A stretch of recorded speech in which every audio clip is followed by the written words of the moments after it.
donc salaamaaleykum waa Vélingara ñu ngi leen di nuyu waa àddina ak képp ki nga xamante ni yaa ngi seetaan vraiment di rafetlu d'abord la presse seen teewaay ndax yàgg nañ ko def saa leen wooyee si intérêt Vélingara dañuy ñëw donc lu waral ndaje bi nag ñu toog fii dañoo j'espère que wax bu jotee foog ñu wax parce que mënuñu considérer un département bu toll ni Vélingara nu mu toll fan yëpp ñu ngi gis ay weer c'est des coupures de courant yi nga xamante ni kenn xamul lan lu mu doon ñi nga xamante ni ñoom ñoo nekk au niveau de la Sénélec ñi nga xamante ni ñoom ñu war a informer les populations wax leen lan mooy waral coupure de courant yi duñ ko def ñu nekk dans un département bi nga xamante ni dëkk yu ko wër tey c'est à quelques kilomètres yaa ngi Gambie à quelques kilomètres yaa ngi Guinée-Bissau insécurité bu nekk ci dëkk bi yàlla rek moom moo xam à 2 jours de la fête ñuy couper courant c'est la deuxième fois Vélingarois di fanaan ci lëndëm te yaakaar naa ne loolu yoon actuellement tailleur yi liggéeyu commerçant yi période bi nga xamante ni moom la ñu waroon liggéey am lu ñu yóbbu seen biir seen njaboot mënuñ ko am parce que coupure courant yi chaque jour coupure la chaque jour coupure la donc ñun li ñu bëgg mooy wax waa Sénélec foog ñu jox waa Vélingara benn considération parce que au moment où bu ñu coupé courant bi on a appelé à Kolda ak foofu courant coupé woon on a appelé à Tamba courant coupé wul donc ñoom bu ñu nee Malantani dañuy jëlee courant bi yaakaar naa courant Malantani bu taniwul kay nañu indiwaat suñu courant mais lu gën a grave mooy suñu centrale bi nga xamante ni moom la ñu yoroon sax à Vélingara gars dañ ko déggati jël yóbbul ko ñeneen mu ngi mel ni ñun Vélingara bëgguñu dara donc on appelle toutes les autorités di leen avertir ko coupure de courant yi dañoo bëgg mu jeex et di avertir waa Sénélec dañoo bëgg vraiment waa Sénélec ñu wax ñu leer par rapport à ces coupures ñu wax ñu lan mooy le problème que Vélingara waaye ñu xam ni vraiment s'il y a un problème bi fii la toll et ñu jox ni un délai pour que coupure yi mu jeex parce que tamit bu xiinee rek mu coupé ba fan lañ jëm am na leneen li nga xamante aussi dañ koy souligner moom mooy problème mu poteau courant yi nga xamante ne mu ngi def ay jéego ci biir dëkk bi poteau bii nga xam ne mu ngi suñu ginnaaw fii ngeen di gis plus de 2 ans day ñun ñi nga xam ne ñu ngi dëkk ak poteau bi gars yi dem nañ au niveau de la Sénélec ñu wax ko waa Sénélec ñu wax ko autorité yi mais kenn jógu ci léegi est-ce que ñoom dañuy xaar ba poteau bi def jéego poteau bi soog a rey nit ñi soog ci jóg yaakaar naa lu rey mbaam rey béy kooku bu amee nit da koy rey poteau bii nekk suñu ginnaaw rey na fi mbaam rey fi béy kon xale wala ndaw daal ko amee dina ko gaañ donc juste pour vous dire que suñu frère bi ñu toogal fii Lassana Soumoundou moom moo jël propre initiative am te la Sénélec est là les autorités sont là mu jël sac ciment mu jël lépp pour mën a clôturer le tour du poteau pour mu bañ a masse est-ce que loolu c'est normal dans un département comme Vélingara aujourd'hui fait partie des départements yi nga xamante ni moo jiitu ci département yi donc loolu moo nekkoon li nga xamante ni vraiment bëggoon nañ ko wax c'est cri de cœur tey nag délai lañ leen di jox dans les jours à venir bu ñu résoudre affaire courant bi Inch'Allah nous allons passer à la vitesse supérieure te ñu wax leen ni Vélingara ay ragal nekkuñu fi ay ragal nekkuñu Vélingara depuis grève bi fi amoon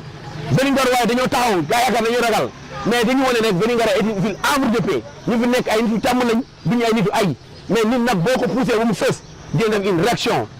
on interpelle le préfet de Vélingara on interpelle le maire on interpelle la Sénélec dañoo bëgg coupure de courant yi mu arrêté parce que insécurité bi ci dëkk bi vraiment ñun dañoo tiital loolu moo nekkoon li nga xamante ni moom laa bëggoon jàllale ngeen xamee ko noonu yaa salaam.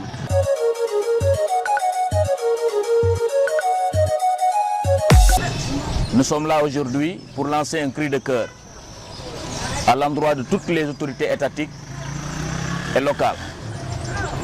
pour dire que nous manifestons aujourd'hui notre ras-le-bol par rapport aux coupures intempestives d'électricité qui sévissent à Vélingara depuis maintenant plus de 2 mois. Nous ne pouvons pas concevoir qu'à l'heure où on parle de mondialisation, qu'à l'heure où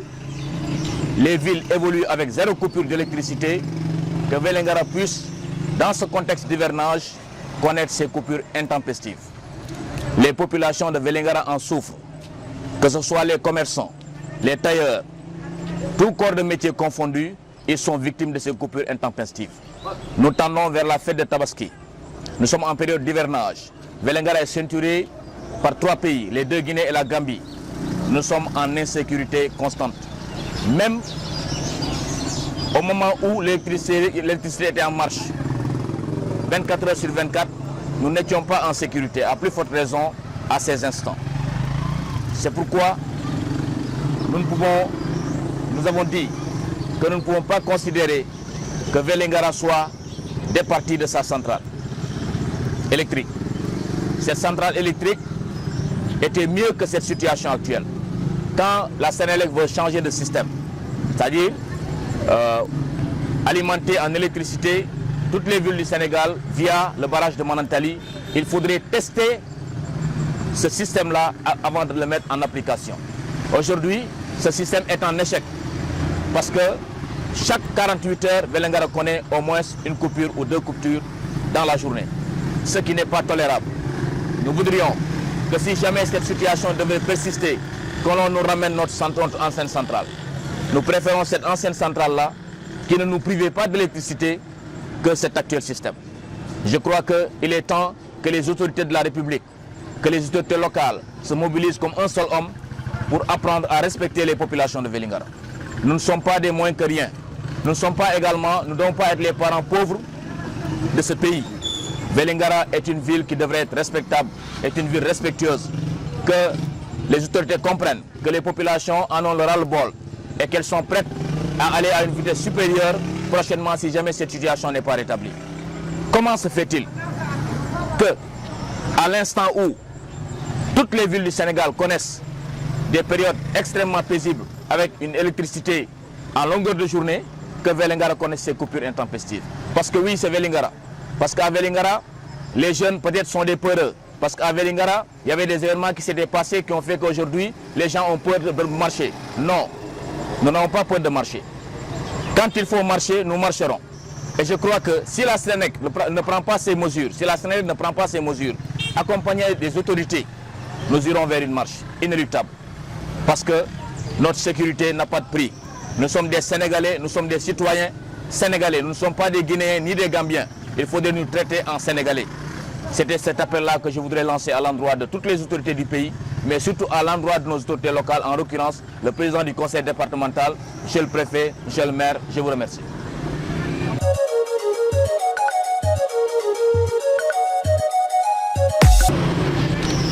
Ça y est, même association, mais wadi ko mi e Badou Diallo coiffeur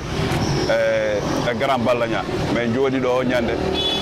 oui ko non solution mi au poto depuis rowani ça fait 2 ans na do mata wari babbi wari bey o jon ko non solution mi mo wada hurde mandi poto parce que Sénélec be ala réagir mairie préfet halnama monsieur le maire halnama be ala réagir joni on ñande mais mo joni mais wallondira e ciment makko waddi 2 sacs ciment et quelques briques mimi bagi mandian matériel la mer mi mahi mi e Badou Diallo ay ha joni non comme toroto ko se mebi kadi mais wawi ɓeydu haccira wala 3 rangs ay parce que maire on e préfet on parce que maɓɓe ɓe yiɗo ko voie nationale kala arɗo ɗo Vélingara sa rewan o lawol a rewa oto lawol te déjà na ɓatti hôpital o na ɓatti mairie on cukaɓe ɓe siya école souvent a darata ɗo ha manti presque 9 heures yon cukaɓe cewta école pour waɓe waɗir manti par ce que danger poto wonɗo ɗon no hulɓini hay min tigui mahoɗo mo on ñande premier brique on komi tegatama o matiran 2 fois eyyi joni noon ko woni probléme o on hanki rek mi anda heede 21 heures no koromo ɓe addi ɗo ko nder morko ga mawɗo goɗɗo ari presque ɓaari han poto so wonano o clôture par ce que poto o masayno mo par ce que on wattata ndiyan ara danger wonɗo o poto mene andimo hay tuma tout dernièrement on ñande almuɗo goɗɗo ari ɗo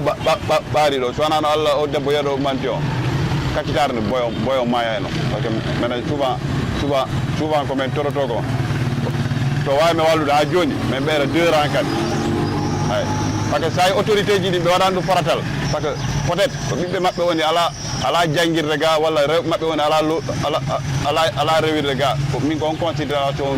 mi yi quoi par ce que mais wata wonde auprès de la mairie o wona o danger heeɓa ɓe wata wona ino deuxième poto ene moto kadi on kadi masay ay sa dari to à presque à 20 métres on poto masay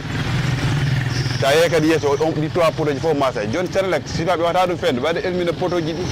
e kadi de un kadi ɗo coupure ji courant woni ɗo ɓe haalna men sida maɓɓe koɓe nangga yimɓe ɓe fijjira yimɓe ɓe sida comme ko an jogui contact ma heure mo welma huɓɓa heure mo welma ñiifamo ɗin probléme ji foti gassude par ce que wona ɗumantimen woni ganduɓe e Guinée Bissau hande sa wi département Vélingara woni département mo annanteɗa géographiquement no ɓatti Gambie no ɓaki Guinée Bissau ko annanteɗa wattu mo annanteɗa courant on no woodi no Vélingara no woni e insécurité fof no andi ko won ɗo ko joni noon mbiyanɓe noon ça fait plus de 2 mois ñande o ñande ko coupure bimbi coupure kikiɗe joni Sénélec si tawi ko kamɓe wona ɗo yimɓe ɓe ko kamɓe foti informe de Vélingarois ni ɓeyaɓe les coupure de courant ko ɗum waɗi ha coupure no waɗa mais malheureusement hay agence Sénélec goto meeɗa arde walla ɓe binda ɓeɗa communiqué sur les radio pour ɓe wiya yimɓe ɓe ko ɗum woni coupure yiɗi comme nane le professeur Mame Cheikh ko haali ko si tawi hande ɓe waɗi branche yimɓe ɓe ko barrage malantani pour courant ɓuura moƴƴude si courant moƴƴani ngalla ɓe artireme groupe amen mo annatira wonɓe jogino mais ɓe ƴetta groupe Vélingara o ɓe ƴettamo ɓe naɓamo Kédougou ɓe accamen e nder niwre mais pour on Vélingara ɓe ene yimɓe ɓeɗe yawi en pour on hande 2 jours de la fête de Tabaski tailleur ji ɗi ñotani commerçant ñini hanki ko 20 heures ɓe jippi ɓe gollani mingu ɗiwe tan fuɗo toɓude tan ɓe coupa courant ɗum woni 2 fois yimɓe no waala e nder niwre asika wonde men 1960 sa yi hande men yaltini o lampe tambet ko pour wiɓe hande ɓe ruttini Vélingara en 1960 jusqu'à hande ɗum foti gasude immal ngal woni ko annanteɗa ko ɗum woni ɓuuri hulɓinade te ɓeɓe Sénélec kala ko waɗi ɗo les autorités kala ko waɗi ɗo mordom si waɗi ɗo ta électricité waɗimo vous êtes des responsables e min waɗa assumé komin haali kon par ce que on ɗom averti en vaut 2 ɓe yeehi e mon mais hanni on ko annanteɗa ko ɗum woni ɗo e wi on poto wonɗo damagol Sumul Kunda o Masay o waɗi mbomba waɗi ɗumante no wiyete mbeewa accani neɗɗo o poti wonɗo ɓawa wan jokkude makko e jokkinde makko fof Masay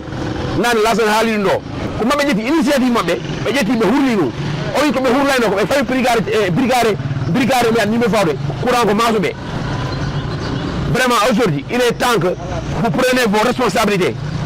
ko annanteɗa ko won ɗo ko ɗum wawata continde les coupures de courant là ko ma gasa